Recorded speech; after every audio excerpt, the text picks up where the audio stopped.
बिस्मिल्लाहिर्रहमानिर्रहीम अस्सलामुअलैकुम and welcome back to my vlogs. क्या हाल है आप सबके, क्या चल रहा है सबकी ज़िंदगानी में। तो यार हमारी ज़िंदगानी में तो माशाल्लाह बच्चे, घर और बस यही ज़िम्मेदारियां चल रही हैं माशाल्लाह से। और अभी आप ये जो घर सब देख रहे हैं बिखरा हुआ, ये एक रात पहले का तो नहीं है, क्योंकि एक रात पहले बच्चों की बर्थडे थी और मैं 3 बजे बच्चों को पढ़ा के सब कुछ समेटा समाटी करके 3 बजे फ़ारिग हुई थी। लेकिन जब बच्चे सुबह स्कूल से आए तो फिर वही फैलावा शुरू हो गया था बच्चों का खेल कूद। आई एम श्योर सबके घरों में यही होता होगा, बच्चे हों या ना हों, बच्चे फैमिली का मेंबर्स कम हो या ज़्यादा हो, लेकिन सबके घरों में यही सब कुछ चल रहा होता है। तो बस मैं इन सब चीज़ों में बिज़ी हो गई थी। साथ ही साथ बच्चे स्कूल से आए थे तो उनके खाने पीने का इंतज़ाम हो रहा था।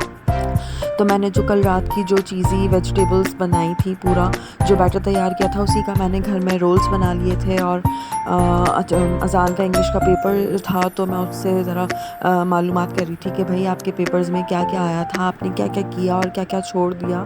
तो बस बच्चों के साथ थोड़ी बहुत चिट चैट हो जाती है इस टाइम पर, क्योंकि स्कूल से आने के बाद बच्चे अपना खाना पीना करते हैं, खेल कूद करते हैं, थोड़ा बहुत फैलावा भी हो रहा होता है, इस पर मुझे गुस्सा आ रहा होता है। अच्छा, अब आ जाते हैं शाम के नाश्ते पर। तो ये एज़ यूजुअल वही, शाम में बच्चे सोकर उठते हैं तो मैं बच्चों को शाम में नाश्ता बना के देती हूँ।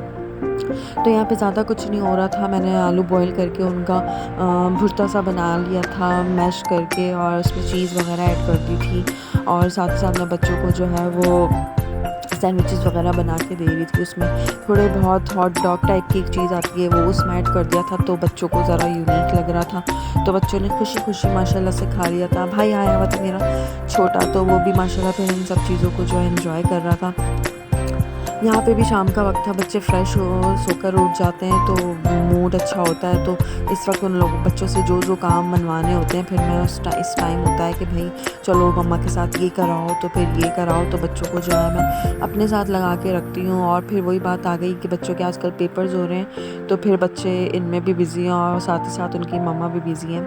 अच्छा जी, अब आ जाते हैं रात के खाने की तरफ। तो आज मैं बना रही थी खंडवियों का सालन। किस किस के घर में बनता है और किस किस को पसंद है मुझे ज़रूर बताइएगा कमेंट्स में। अच्छा, ये मैं दूसरी दफ़ा बना रही हूँ। पहली दफ़ा यार जब मैं बना रही थी तो वीडियो रिकॉर्ड करने के दौरान ही मेरा मोबाइल गिर के टूट गया था, तो वो रिकॉर्ड ही नहीं कर पाई थी मैं। लेकिन जब मैंने पहली दफ़ा बनाई थी तो माशाल्लाह माशाल्लाह बहुत अच्छी बनी थी। तो मैंने सोचा भाई अब मैं बना रही हूँ, मेरा दिल चाह रहा था खाने का, तो मैं वीडियो रिकॉर्ड ही कर लूँ। अच्छा, यहाँ पे मैंने 1 कप के करीब बेसन लिया था। 1.5 टेबल स्पून के करीब मैंने पिसी हुई मिर्चें ली थी। 1 टीस्पून के करीब ज़ीरा लिया था। 1 टीस्पून के करीब अजवाइन ली थी। पिसा हुआ गरम मसाला इसमें लिया था। बारीक चॉप करके मैंने इसमें हरी मिर्चें ऐड कर ली थी, और लहसुन अदरक का पेस्ट था, और दही एंड सॉल्ट। ठीक है जी, ये सब चीज़ें हैं। ये सब चीज़ें आप लोगों ने अभी सिर्फ फ़िलहाल ये मैंने आपको इसलिए इस तरह रखा है कि आप अच्छे से नोट डाउन कर लें। तो ये मैं साथ ही साथ रिकॉर्ड कर रही थी। अच्छा, यहाँ पे अब आपने फर्स्ट स्टेप क्या करना है कि आपने एक पैन ले लेना है, और इस वक्त इस स्टेज पर आपने चूल्हा नहीं जलाना है। ठीक है जी, ये जो मैंने 1 कप के करीब बेसन लिया था ये हमने पैन में डाल देना है। साथ ही साथ में इसमें जो मैंने लहसुन अदरक लिया था वो मैं इसमें ऐड कर दूँगी। इसके बाद फिर जो मैंने सारे मसाले लिए थे जिनमें पिसी हुई लाल मिर्चें थी, 1/2 टीस्पून के करीब हल्दी थी, और 1/2 टीस्पून के करीब ही मैंने इसमें पिसा हुआ गरम मसाला शामिल किया था। 1/2 टीस्पून के करीब ज़ीरा, 1/2 टीस्पून के करीब अजवाइन, और 3 से 4 अदद मैंने इसमें बारीक चॉप करके हरी मिर्चें शामिल कर दी थी, और सॉल्ट टू टेस्ट था। ठीक है, सॉल्ट आपका जितना आप रख सकते हैं खानों में अपने टेस्ट के हिसाब से वो ऐड कर दीजिएगा। साथ ही साथ मैंने इसमें यहाँ पे 1/2 कप के करीब दही ऐड कर दिया था। और अभी इस स्टेज पर आप समझ लें कि चूल्हा बिल्कुल बंद है, मैंने चूल्हा नहीं जलाया है। अच्छा, इन सबको अच्छे से मिक्स करने के बाद, अच्छा इसी स्टेज पे मैंने यहाँ पे 2 टेबल स्पून के करीब इसमें ऑयल भी शामिल किया था। इसको मैं थोड़ा सा अच्छे से मिक्स करूँगी, और साथ ही साथ फिर मैं इसमें शामिल कर दूँगी 1 से 1.5 कप के करीब पानी। ठीक है। पानी यहाँ पे मेरे ख्याल से क्लिप मैंने ऐड नहीं की है या मुझसे मिस हो गई है, लेकिन पानी आप लोगों ने इसमें शामिल करना है। चूल्हा अभी भी आपने नहीं जलाना है। पानी शामिल करने के बाद इसमें जितनी भी गुठलियाँ हैं आपने बीटर की मदद से या चमचे की मदद से या फोर्क की हेल्प से, जैसे भी आप इसको अच्छी तरह लम्स फ्री करना चाहें, इसको अच्छे से आपने फेंट लेना है और अच्छी तरह फेंटने के बाद फिर आपने चूल्हा जलाना है। ठीक है जी। अच्छा, यहाँ पे क्लिप आ गई है। पहले आई थिंक मैंने पहले 1 कप पानी ऐड किया था, फिर मुझे कम लग रहा था क्योंकि पतला सा बैटर इसका मिक्सचर तैयार करना होता है, तो हाफ़ कप के करीब मैंने पानी फिर इसमें ऐड किया था। ठीक है। इसको अच्छे से मिक्स करने के बाद फिर मैंने इसमें चूल्हा हल्की आंच पे खोल दिया था। अच्छा, मैं यहाँ से 2 सेकंड के लिए ही हटी थी बेसन के पास से, वरना आपने हटना नहीं है, चमचा मुसलसल चलाना है। यार यहाँ पे मैं इम्तियाज़ से कुछ चीज़ें लाई थी, तो यहाँ पे अभी मुझे ब्रश की ज़रूरत पड़ गई थी ऑयल ट्रे को ग्रीस करने के लिए, क्योंकि आगे मुझे बैटर बिछाना है अपने ट्रे में। तो ये मैंने कहा मैं भाई ब्रश निकाल लूँ साथ ही साथ। ये मैंने कोई इतना महंगा नहीं लिया था, मेरे ख्याल से 250, 300 या 350 के करीब मैंने ब्रश लिया था। तो इंशाल्लाह ताला नेक्स्ट व्लॉग में मैं आप लोगों को दिखाऊंगी कि मैं इम्तियाज़ से कुछ चीज़ें लेकर आई थी। अच्छा, ब्रश निकालने के बाद फिर मैं वो दोबारा अपने बेसन की तरफ आ गई थी। तो ये देखें यहाँ पे आहिस्ता आहिस्ता जो है ये बेसन गाढ़ा होना शुरू हो गया है। मीडियम फ्लेम पे मैंने अपना चूल्हा जलाया हुआ है। ठीक है। तेज़ आंच पे आपने इसको बिल्कुल नहीं पकाना है, वरना जो है फिर ये एकदम ही गाढ़ा होके आपको जिस तरह का टेक्सचर चाहिए आपको उस तरह का नहीं मिलेगा फिर। तो इसको दरमियानी आंच पर ही हल्के हल्के पकाना है, ताकि ये जो आपका पूरा जो मिक्सचर है वो हल्के हल्के ही गाढ़ा होना शुरू हो। ठीक है जी। इसी दौरान इसका कच्चापन भी ख़त्म हो जाएगा और ये जब तैयार होना शुरू हो जाएगा तो इसकी निशानी है कि ये अपना पैन जो है वो खुद ही छोड़ने लगता है। ठीक है। तो आप इस बात का ध्यान रखना है आप लोगों को कि जब आपको लगे कि इस तरह तैयार हो गया है, तो इस स्टेज पे मैंने इसको ढक के 2 से 3 मिनट के लिए पकाया था। ठीक है। ढक कर 2 से 3 मिनट पकने के बाद जब मैंने कवर हटाया तो ये इस तरह का कुछ टेक्सचर हो गया था, मतलब गाढ़ा था, इस तरह का था कि अगर मैं कतलियाँ जमाऊंगी तो ये जम जाएगा। अच्छा, चूल्हा बंद करने के बाद मैंने इसको दोबारा कवर लगा दिया था। अच्छा, ये स्टेप आप लोगों ने ज़रूर करना है, चूल्हा बंद करने के बाद इसको बंद ज़रूर करना है। अच्छा जी, अब आ जाते हैं अपने नेक्स्ट स्टेप की तरफ। तो यहाँ पे मेरे पास यार कोई बेकिंग ट्रे वगैरह नहीं थी स्टील की, तो यहाँ पे मैंने अपनी नॉर्मल ट्रे ही ली है, जिसको जो है मैं ग्रीसी कर रही हूँ। ठीक है। थोड़ा सा ऑयल लेना है आपको और पूरी ट्रे में बिछा देना है, अच्छे से लगा देना है, ताकि जो हमारा जो हम इसमें बैटर या मिक्सचर जो भी आप कह लें, इसमें जब हम डालेंगे तो वो इसमें चिपकेगा नहीं।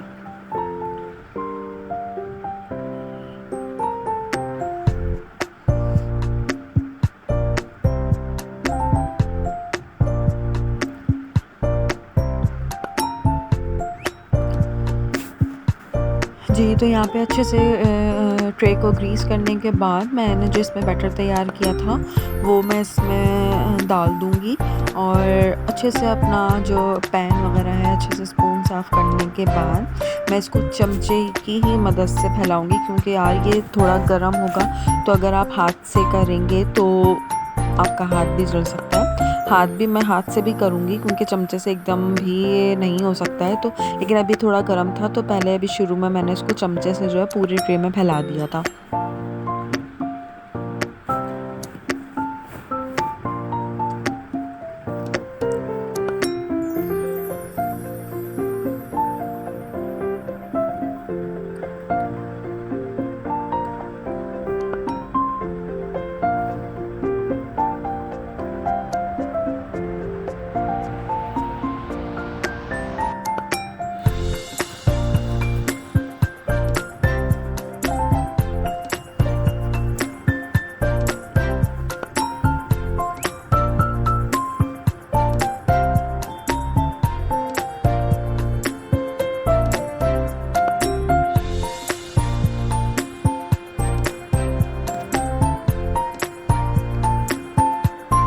अच्छा जी, इसी दौरान ये इतना ठंडा हो गया था कि जब मैं हाथ से इसको कर रही थी तो मेरा हाथ बर्दाश्त कर पा रहा था, तो अगर आप ये स्टेप करेंगे तो आपको बहुत ही ध्यान से करना पड़ेगा, वरना आपका हाथ जल जाएगा।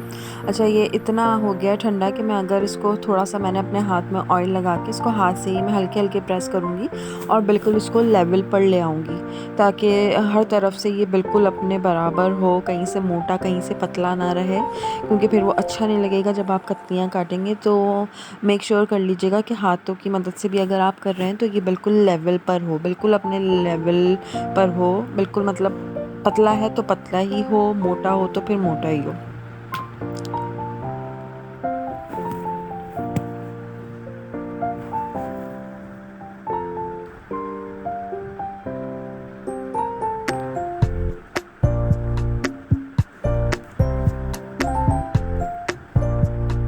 अच्छा, उसके बाद मैंने इसको 2 से 3 मिनट के लिए रूम टेम्परेचर पे रखा था। रूम टेम्परेचर पे रखने के बाद इसको मैंने 3 से 4 मिनट के लिए ऊपर फ्रीज़र में डाल दिया था। आप चाहें तो नीचे की तरफ भी रख सकते हैं, लेकिन मैंने ऊपर रख दिया था क्योंकि मुझे फ़ौरन ही निकालना था, तो कोई ऐसा मसला नहीं था। अच्छा, फ्रीज़र से निकालने के बाद फिर मैंने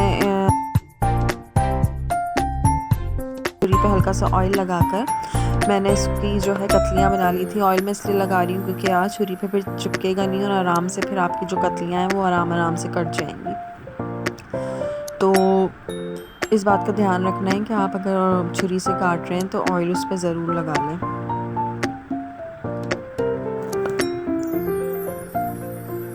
अच्छा, यहाँ मुझे लगा था कि भाई यार अब इसमें जो है छुरी पे चिपकना शुरू हो गया, तो फिर दोबारा मैंने इस पर ऑयल लगा के इसको दोबारा से वही कतलियाँ काटना शुरू की थी। तो इसी तरह करते करते फिर मैंने पूरा जो ये मेरा था इससे मैंने पूरी कतलियाँ इससे काट ली थी, इसी तरह ऑयल लगा लगा कर।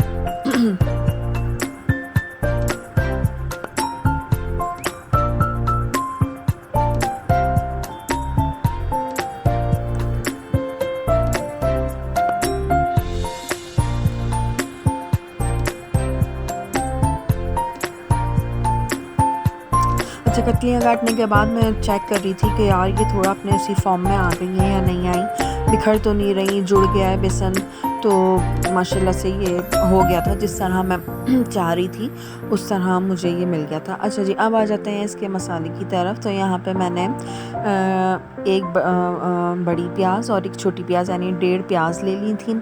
साथ ही साथ मैंने यहाँ पे 1.5 टीस्पून के करीब पिसी मिर्चें ली थी। 1/2 टीस्पून के करीब मैंने इसमें हल्दी शामिल की थी और 1 टीस्पून के करीब जब मैंने इसमें पिसा धनिया शामिल किया था। ज़ीरा था, मेथी दाना, एक छोटी इलायची, एक बड़ी इलायची और तेज़पत्ता, 2 मुन्ने मुन्ने से तेज़पत्ते ले लिए थे मैंने। अच्छा, यहाँ पे पैन में मैंने थोड़ा ऑयल लिया था। ऑयल को गर्म करने के बाद मैंने इसमें, आप देखते जाएं वीडियो में आप लोगों को बताती जा रही हूँ। ऑयल गर्म हो गया था तो फिर मैंने इसमें ज़ीरा, मेथी दाना और छोटी इलायची, बड़ी इलायची और तेज़पत्ता डाल के इसको कड़कड़ा लिया था। याद रहे कि कड़कड़ाना आपने ज़रूर है मेथी दाने को और ज़ीरे को, वरना इसका फ्लेवर निकल के नहीं आएगा आपके सालन में, तो ये आपने ज़रूर करना है, ठीक है जी।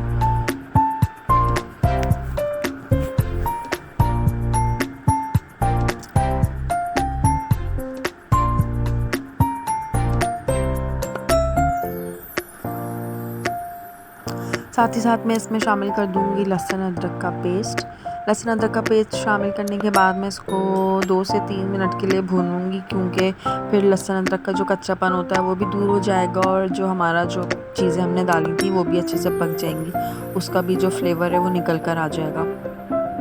लहसुन अदरक को पकाने के बाद फिर जो मैंने सारे मसाले लिए थे जो नॉर्मल हम सालन में डालते हैं वही सारे मसाले हैं, कोई अलग से नहीं है इसमें, तो बिल्कुल घबराने की बात नहीं है, ठीक है। घरेलू किस्म की एक डिश है जो मैंने फ़र्स्ट टाइम बनाई थी, तो मुझे बड़ी यूनिक और अच्छी लगी थी। अच्छा, मसाले डालने के बाद जो है उसको भी अच्छे से भूनेंगे।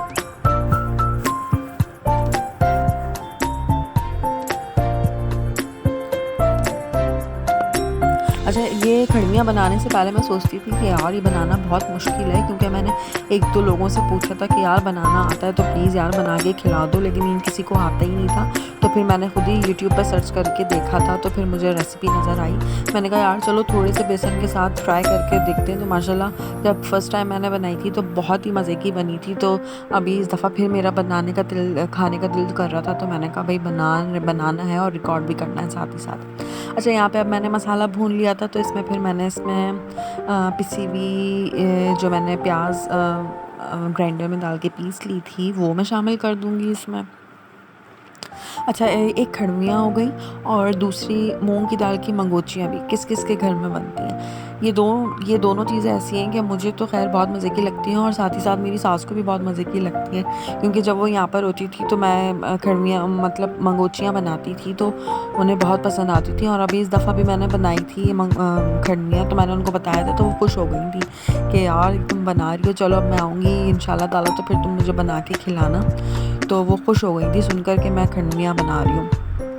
अच्छा, यहाँ पे मैंने कतलियाँ जो हैं एक दूसरे से अलग अलग करके रख ली थी, क्योंकि सालन में डालते वक्त फिर आप जब करेंगे ना तो थोड़ा मुश्किल हो जाता है। तो मैं इसी तरह करती हूँ कि एक तरफ सालन तैयार हो रहा होता है, तो दूसरी तरफ उससे रिलेटेड जो काम होता है फिर मैं वो कर लेती हूँ, तो आसानी हो जाती है, हाथ के हाथ सारा काम निमट जाता है।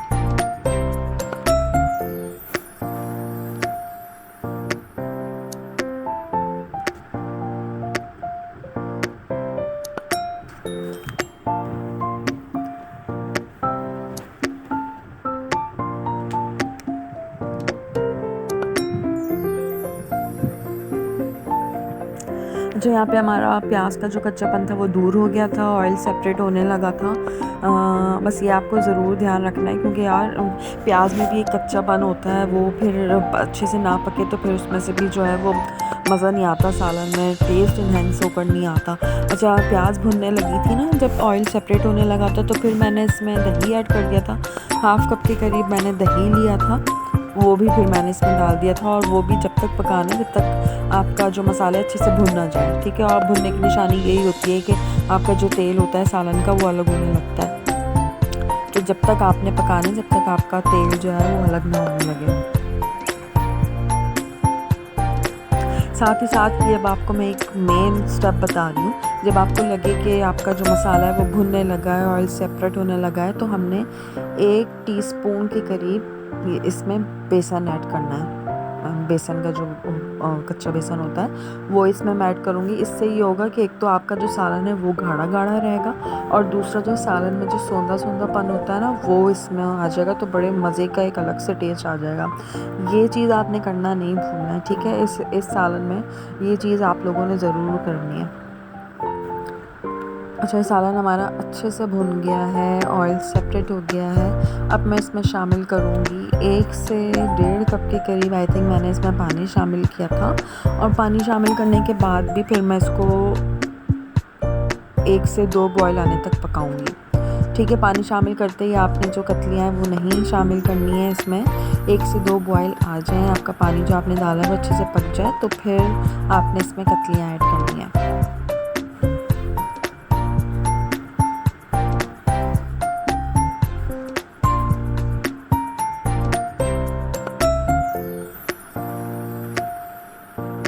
और याद रहे कि कतलियाँ आपने इस तरह डालनी है कि एक के ऊपर एक ना आए, पूरे पैन में जो है आप अलग अलग जगहों पे कतलियाँ डालिएगा। ठीक है, वरना इससे यही होगा कि पूरी आपकी जो कतलियाँ हैं वो टूट के पूरे सालन में बिखर जाएंगी, फिर जब आप निकालने लगेंगे तो पूरा सालन ख़राब हुआ होगा। अच्छा, लास्ट स्टेज पे आपको ये करना है, जब आपको लगे कि 1 से 2 उबाल आ गए कतलियाँ डालने के बाद, तो फिर मैंने इसमें कसूरी मेथी ऐड की थी, कटा हुआ बारीक मैंने इसमें हरा धनिया ऐड किया था, और मैंने इसमें हाफ़ टी स्पून के करीब पिसा हुआ गरम मसाला ऐड किया था, और इसको ढक दिया था मैंने। यहाँ पे हमारा सालन तैयार हो गया था।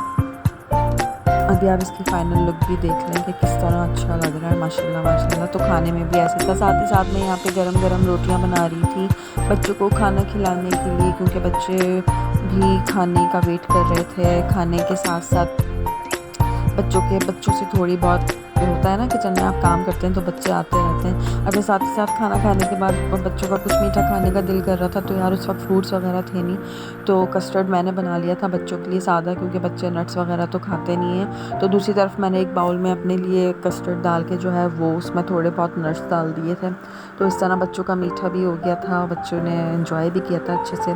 मेरी आज की वीडियो आप लोगों को कैसी लगी मुझे ज़रूर बताया करें यार कमेंट सेक्शन में, क्योंकि मैं देख रही होती हूँ, मुझे कमेंट्स में कोई कुछ अच्छी लगे बुरी लगे जैसी भी हो मुझे ज़रूर बताया करें, मुझे अपना फीडबैक ज़रूर दिया करें, मुझे अपनी दुआओं में याद रखा करें। मेरी वीडियो पसंद आए तो उसको लाइक करें, शेयर करें, सब्सक्राइब कीजिएगा ज़रूर मेरे चैनल को। ठीक है जी, आइंदा की वीडियो तक आने के लिए अल्लाह हाफ़िज़, अपना ख्याल रखिएगा।